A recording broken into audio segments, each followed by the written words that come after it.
nono ano. E aí, como é que vocês estão? Espero que estejam aí desfrutando de excelente saúde junto com toda a família. E hoje nós vamos dar aqui continuidade, então, ao nosso terceiro módulo. Então, nós tivemos aí, né, a ideia central do segundo reinado, na sua política externa e na sua política interna. Então, a gente viu lá a questão do café, do parlamentarismo às avessas, de toda essa organização no sistema do segundo reinado. E também nós vimos na política externa, que foi a Guerra do Paraguai. E a partir desse momento, então, nós vamos fazer uma abordagem na história da América, Revolução Mexicana, e na Revolução Russa, que são revoluções que estão concomitantemente acontecendo, os seus antecedentes, junto com a Primeira Guerra Mundial. Tá? E a Revolução Mexicana é muito significativa para a história de toda a América, porque ela é a primeira revolução social, mais social nesse aspecto ainda, muito mais do que a própria Rússia, tá? Então ela tem uma importância significativa e ela mostra assim pra gente quais foram as alterações, as mudanças que houveram pós-Revolução Mexicana em todos os países da América, principalmente no que diz respeito a direitos sociais constitucionais, tá? Então ela é muito importante e ela começa os seus antecedentes em 1910. Aqui, Revolução Mexicana, 1910. Já mudou o slide, gente. Então vamos lá. Primeira Revolução Social na América Latina no século XX. Então, veja, ela é uma revolução social na América Latina no século XX. Por isso que já é significativo essa relação da Revolução Mexicana com toda a história da América Latina, tá? Primeiro porque a Revolução Social a gente estava acontecendo na Rússia ainda no começo do século XX. Então ela acontece exatamente em território americano. Ela foi marcadamente popular porque existe a participação da população nesse processo contra o latifúndio e o imperialismo. Então é contra os grandes latifundiários, donos de grandes terras, que facilitavam o imperialismo econômico norte-americano nesse processo. Tá? E o poder da Igreja Católica. E o poder da Igreja Católica diretamente condensava esse sistema burguês, esse sistema latifundiário aí, sem se preocupar com a questão da mão de obra e dos índios que estavam sendo marginalizados e ficando sem terras, né, no processo de privatização das terras, aí, que beneficiava o imperialismo norte-americano. Possibilitou grandes transformações sociais no país, ainda que a burguesia tenha conseguido assumir o controle das instituições do Estado. Então, mesmo estabelecendo uma relação de poder dessa burguesia, desse latifúndio, nas instituições governamentais, houve processos de transformações significativos no contexto social a partir da Revolução. Tá? Então isso que torna a caracterização geral desse processo muito importante para a história da América. A gente tem aqui alguns homens que fizeram parte desse processo aí da Revolução Mexicana. Então nós temos aqui o Porfírio Díaz, que era um ditador, um autocrata e que beneficiava a política norte-americana em território mexicano, tá? Burguês, cheio de privilégios, fazia parte de uma nobreza mexicana, onde marginalizou os indígenas, tirou as terras dos indígenas, criou ilhas, né, com muitos americanos vindo morar nessas ilhas fechadas, ilhas burguesas, vamos dizer assim, tá? E que não se preocupavam com a questão do latifúndio e da terra, do que era a base da economia mexicana. Porfírio Díaz ficou no poder por mais de 30 anos. E em 1910 ele resolve não concorrer ao poder. E nesse momento que ele resolve não concorrer ao poder, porque nós sabemos que são eleições fraudulentas, porque sempre que tem eleição elege ele, quem vai vir concorrer com ele é o Francisco Madero.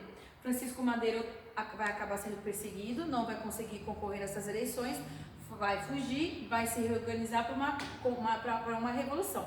Tá? E aí ele tem algumas lideranças que vão ajudá-lo nesse processo da revolução, como Pancho Villa, Emiliano Zapata, Álvaro de Obregón, a gente tem o Carranza e tem o Huerta. Então todos esses aqui são líderes revolucionários que fizeram parte da Revolução Mexicana em apoio ao Madero e que no final, por caracterizações políticas distintas, acabaram se separando e formando as suas facções políticas. Tá? Então dentro do contexto da própria Revolução Mexicana, a gente vai ter a separação desses líderes, onde vão eles mesmos entrar no processo revolucionário um contra o outro, um vai morrer atrás do outro, até por fim a gente finalizar o processo da Revolução Mexicana em 1917.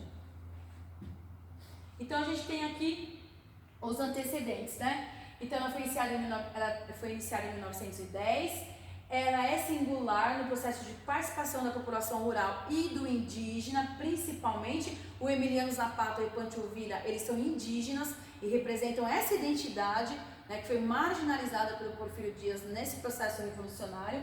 A gente tem um projeto aqui de emancipação, que é o fim da escravidão, igualdade e o fim dos privilégios da elite. Isso é o que os indígenas pediam. E a volta do quê? Das terras, a volta das terras aos indígenas, tá?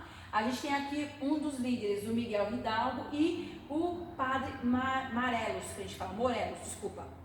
É que aqui não estou chegando direito, mas é Morelos, tá? A gente tem aqui o Plano de Ayala. O Plano de Ayala é um plano que foi consolidado por essas lideranças revolucionárias, tá? É um plano que foi organizado pelo Francisco Madeiro, que traçava a volta dele e a retomada do poder a partir então de uma eleição fraudulenta, onde ele não conseguiu a legitimidade do poder dele no momento que ele ganhou as eleições. Então, esse Plano de Ayala, ele correspondia a alguns movimentos que esses revolucionários estariam fazendo para poder tirar o Porfírio Dias do poder, e também tinha lá estabelecido quais eram as primeiras medidas do governo provisório e do governo revolucionário.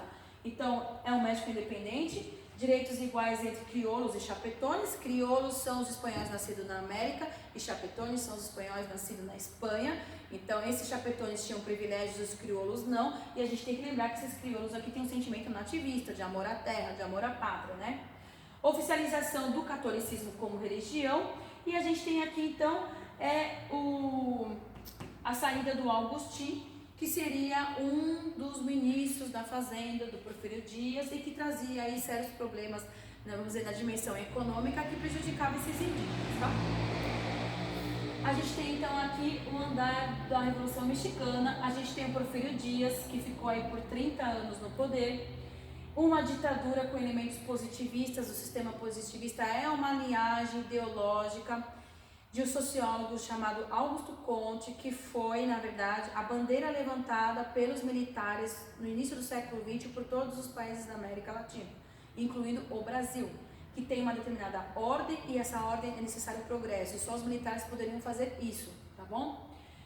Indústrias estrangeiras, então ele deu abertura para muitas indústrias estrangeiras entrarem no México e monopolizarem a base econômica do México, os produtos, né, de fonte primária da economia mexicana e mais a terra.